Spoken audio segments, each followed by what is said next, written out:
हम सब जानते हैं कि हमें पानी पीना चाहिए, पर हमें पानी की जरूरत क्यों होती है? ये इतना खास क्यों है? और आखिर हमारा शरीर इस पानी का करता क्या है? और जब बॉडी को पर्याप्त मात्रा में पानी नहीं मिलता तो क्या होता है? और ये काफी जरूरी सवाल हैं जिनके आंसर्स हम सबको जानने हैं। और बेडो, आज के वीडियो में हम कैडावर्स का यूज करेंगे ये देखने के लिए कि बॉडी के अंदर जो पानी गया है वो कहाँ जाता है और क्या करता है। हम डाइजेस्टिव सिस्टम को भी देखेंगे और प्रोसेसेस को भी समझेंगे और देखेंगे कि किडनी और ब्रेन पर इसका क्या असर पड़ता है, और हम ये भी देखेंगे कि सेल्स पर क्या इफेक्ट पड़ता है इस चीज का। तो चलो अब वीडियो को शुरू करते हैं बिना किसी देरी के।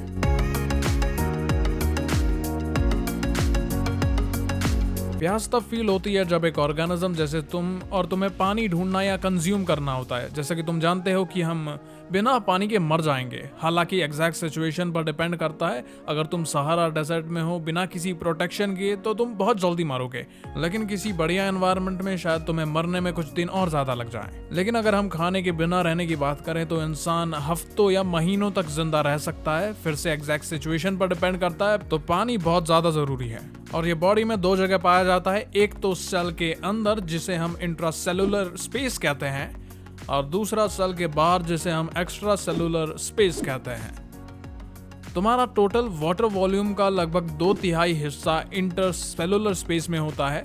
मतलब कि ज्यादातर पानी तुम्हारे ब्रेन, हार्ट, लंग्स, किडनी और बाकी ऑर्गन्स के सेल्स में होता है।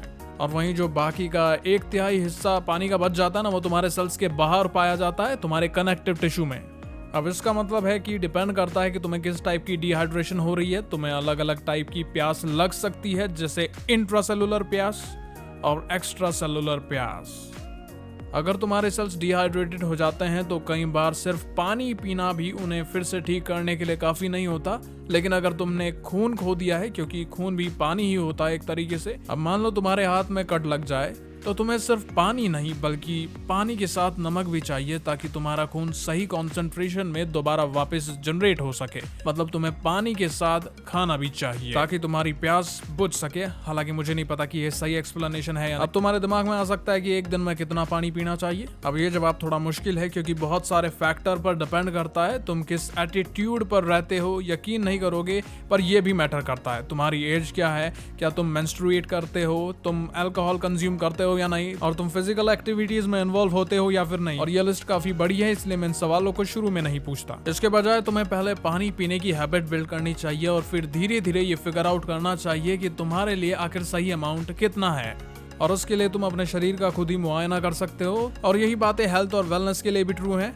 अगर तुम अपनी ओवरऑल हेल्थ इंप्रूव करना चाहते हो तो पहले तुम्हें खुद को एजुकेट करना होगा, क्योंकि ये जरूरी होता है। और उसके बाद तुम देखो, अपने आप को समझो और उसके हिसाब से अपनी हेल्दी हैबिट बना लो। और उसके बाद तुम शायद मेरे जैसे दिख सकते हो, एकदम गंजे।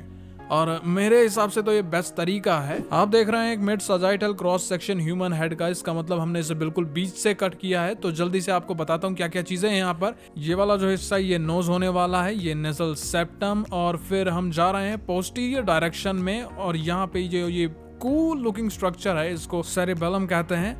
और फिर बिल्कुल इसके सामने ही ब्रेन स्टेम है, जिस पर आज फोकस होने वाला है। और इस छोटी सी रीजन पे यहाँ जो स्पेसिफिकली मैंने प्रोब से ट्रेस किया है, वो एक रीजन है जो कहलाता है हाइपोथैलेमस। और फिर बस हाइपोथैलेमस के नीचे एक रियली फैसिनेटिंग ग्लैंड है जो कि पिट्यूटरी ग्लैंड कहलाता है। और ये दोनों मिलकर एक तरीके का ब्रिज फॉर्म करते हैं हमारे न्यूरोलॉजिकल या नर्वस सिस्टम और हमारे ग्लैंडुलर हार्मोनल एंडोक्राइन सिस्टम के बीच में। जैसे एड्रिनल ग्लैंड्स के बीच सोच सकते हो तुम, ये दोनों स्ट्रक्चर मिलकर एक ब्रिज फॉर्म करते हैं, जिसमें हाइपोथैलेमस कम्युनिकेट करेगा पिट्यूटरी ग्लैंड के साथ, और फिर वो पिट्यूटरी ग्लैंड सिग्नल भेजना शुरू करेगा।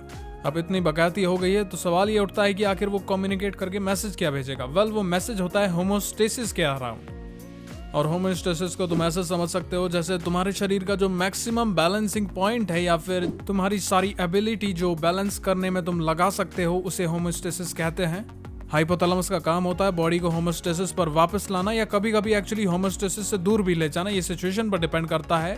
और आप इसको बॉडी टेम्परेचर के जरिए भी समझ सकते हैं, जैसे कि 98.6 डिग्री फ़ारेनहाइट या फिर 36 या 37 डिग्री सेल्सियस भी होमोस्टेसिस के अंदर आएगा। और बॉडी या हाइपोथैलेमस इस टेम्परेचर से डेविएट करेंगे डिमांड के बेसिस पे। तो शायद अगर आप गर्म महसूस कर रहे हो तो वो रिकॉग्नाइज करेगा कि आप उस टेम्परेचर के ऊपर जा रहे हैं और वो स्वेटिंग इनिशिएट करेगा ताकि आप थोड़ा कूल डाउन हो। तो होमोस्टेसिस के के केस में एक्चुअली वाटर रेगुलेशन नाम की एक टर्म काम पे आती है और इसके साथ मुफ्त में आती है ऑस्मो रेगुलेशन की टर्म।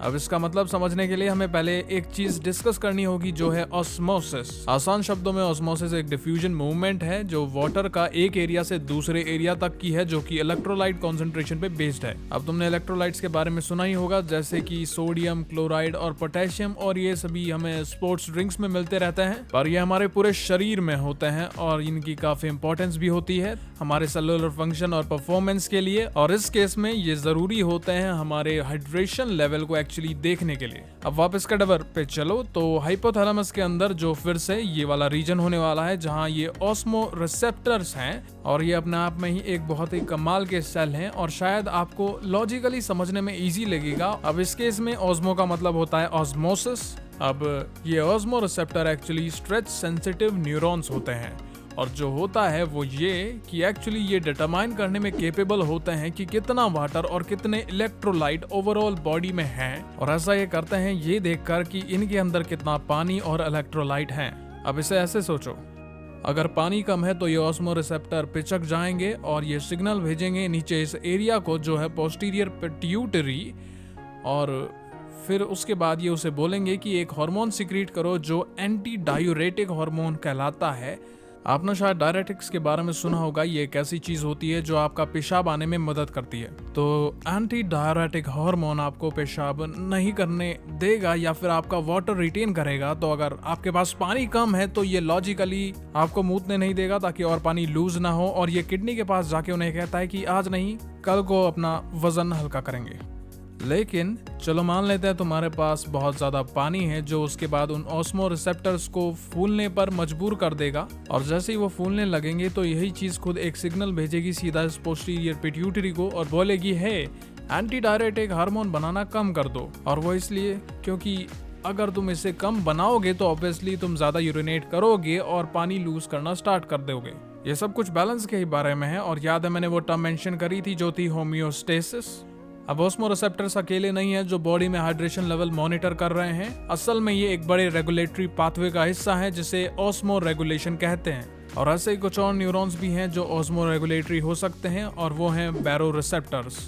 ये ब्लड वेसल के अंदर होते हैं, स्पेशली आर्टरीज में, जैसे कि एओर्टा जो हार्ट के बाहर आ रही होती है, और ये ब्लड प्रेशर मॉनिटर करते हैं। तो चलो ऐसा सोचो, देखो तुम्हारे ब्लड में तो पानी होता ही है, तो अगर तुम्हारे ब्लड स्ट्रीम में बहुत ही ज्यादा पानी हो जाए तो ब्लड प्रेशर बहुत ज्यादा बढ़ जाएगा। अब ये बैरो रिसेप्टर भी स्ट्रेच सेंसिटिव होते हैं और ये इसे डिटेक्ट करेंगे और फिर एक सीरीज ऑफ इवेंट्स इनिशिएट करेंगे जो ऑस्मो रेगुलेटिव होगा अपने फंक्शन में। अब उसी टाइम इमेजिन करो कि तुम्हें कहीं कट लग गया, मान लो नी पर या कुछ ऐसा, और तुम्हें ब्लीड हो रहा है। तो अब तुम पानी लूज कर रहे हो तो क्या होगा, तुम्हारा ब्लड प्रेशर थोड़ा डिक्रीज होगा और ये बैरो रिसेप्टर इसे सेंस करेंगे और फिर से अपना ऑस्मो रेगुलेटिव फंक्शन करना शुरू कर देंगे। तुम यहाँ एक किडनी देख रहे हो जो फ्रंटल या कोरोनल प्लेन में कटी हुई है, मतलब इसे फ्रंट और बैक पोर्शन में डिवाइड कर दिया गया है। अब मैं तुम्हें यहाँ पर कुछ चीजें दिखाता हूँ क्योंकि देखने के लिए बहुत कुछ है। अब इस चीज को कहते हैं रेनल आर्टरी, और इसका काम है अनफिल्टर्ड ब्लड को किडनी तक लाना, क्योंकि किडनी का काम यही है तुम्हारा ब्लड फिल्टर करना। और ये रेनल आर्टरी स्प्लिट होना स्टार्ट करेगी और ये मल्टीपल बार स्प्लिट होगी जब तक ये छोटी छोटी ब्लड वेसल्स इसके आउटर रिम तक ना पहुंच जाएं। और इस जगह को रेनल कॉर्टेक्स कहा जाता है, और ये वही जगह है जहां किडनी के अंदर की सारी इंटरेस्टिंग चीजें होती हैं। और ऐसा इसलिए होता है क्योंकि यहाँ छोटी छोटी फिल्ट्रेशन यूनिट्स होती हैं जो कि हमें दिखती नहीं है, जिन्हें नेफ्रॉन्स कहा जाता है, और फिर ये ब्लड को फिल्टर करती हैं और न्यूली फिल्टर्ड ब्लड को वापस बॉडी में भेज देती हैं। बस फर्क इतना होता है कि इस बार ये एट्रियल सिस्टम से नहीं बल्कि वीनस सिस्टम से ब्लड को वापस भेजते हैं, और यही वीनस सिस्टम आप यहाँ देख सकते हैं। अब जब ये वेस्ट को फिल्टर करेगा तो उसे इस डार्क एंड इनर कोर में ड्रॉप कर देगा। इस रीजन को हम रेनल मेड्यूला कहते हैं, और रेनल मेड्यूला बना होता है इंडिविजुअल रेनल पिरामिड से, जो कि तुम यहाँ पर देख सकते हो। ये सारे डार्क वाला हिस्सा एक्चुअली रेनल पिरामिड ही है। अब रेनल पिरामिड बेसिकली छोटे ट्यूब से बने होते हैं, तो होगा ये कि वेस्ट प्रोडक्ट कलेक्टिंग ट्यूब में गिर जाएगा और फिर यूरिनरी ट्रैक्ट में चला जाएगा, जो यहाँ दिख रहा है, और फिर यूरेटर से ब्लैडर तक पहुंच जाएगा। अब अगर ऑस्मो रेगुलेशन की बात करें तो वो यहाँ रेनल मेड्यूला के अंदर होगी, और फिर से ये सब डिपेंड करता है उन इलेक्ट्रोलाइट्स के ऊपर जो मैंने तुम्हें बताए थे। तो इतनी जानकारी लेने के बाद तुम इतना तो समझ ही गए होगे कि किडनी का टिश्यू नेचुरली सॉल्टी होता है। इसमें बहुत सारा सोडियम और क्लोराइड होता है और ये पानी को अट्रैक्ट करेगा। अब देखो, तुम इसको ऐसे समझ सकते हो कि तुम्हारे पास बहुत ज्यादा पानी है और किडनी क्या करेगी, वो सॉल्ट को उठा के कलेक्टिंग ट्यूब में डालेगी और इस वजह से जो सारा पानी है वो रेनल पिरामिड में खींचा चला आएगा और फिर तुम एक्सेस पानी को यूरिनेट कर दोगे। अब अगर तुम बहुत ज़्यादा डिहाइड्रेटेड हो तो सॉल्ट किडनी के टिश्यू के अंदर आएगा और उसके बाद पानी भी उसके पीछे पीछे आएगा। अब इससे क्या होगा कि सारा पानी किडनी के टिश्यू में जाएगा जो फिर दूसरे एक्सेसरी ब्लड वेसल्स को ढूंढेगा और फिर बॉडी में रिटर्न हो जाएगा। तो अगर मैं बात को ज़्यादा ना घुमाऊं तो बात इतनी है कि सारा ऑस्मो रेगुलेशन किडनी का इस रेनल मेड्यूला में ही होता है। तो डिहाइड्रेशन का बॉडी पर क्या असर होगा? वेल, ये डिपेंड करता है कि तुम्हें आखिर कौन से टाइप का डिहाइड्रेशन हो रखा है। याद करो, ब्लड लॉस भी डिहाइड्रेशन का एक फॉर्म है। तो अगर बहुत ज़्यादा ब्लड लॉस हो जाए तो तुम्हारे पास बहुत बड़े बड़े प्रॉब्लम्स होंगे। लेकिन शुरू करने से पहले ये समझना जरूरी है कि पानी लूज करने के अलग अलग तरीके कौन कौन से होते हैं, क्योंकि तुम सिर्फ पेशाब से पानी नहीं लूज करते बल्कि ब्रीथिंग और स्पीकिंग से भी लूज करते हो, क्राइंग और स्वेटिंग से भी लूज करते हो और इन केसेस में तुम सिर्फ पानी नहीं लूज करते, तुम इलेक्ट्रोलाइट को भी लूज कर देते हो। इलेक्ट्रोलाइट वही सॉल्ट हैं जो पानी को अट्रैक्ट करते हैं, तो पानी लूज करने के साथ कुछ इलेक्ट्रोलाइट भी लूज होंगे और फिर इसी वजह से तुम्हारे ऑस्मो रेगुलेटरी पाथवे में भी कुछ इफेक्ट्स आएंगे और उसमें बदलाव भी होंगे। तो ये डिपेंड करता है कि डिहाइड्रेशन किस फॉर्म का है, क्या तुम सिर्फ पानी से डिहाइड्रेटेड हो या सिर्फ इलेक्ट्रोलाइट से हो या दोनों से हो, और कितने अमाउंट से डिहाइड्रेटेड हो इससे भी फर्क पड़ता है। लेकिन आखिर में इसका इफेक्ट तुम्हारी इंडिविजुअल सेल की परफॉर्मेंस पर पड़ेगा और कितना इफेक्ट करेगा ये भी डिपेंड करता है। सोचो डिहाइड्रेशन के कॉमन सिम्टम्स के बारे में, जैसे कि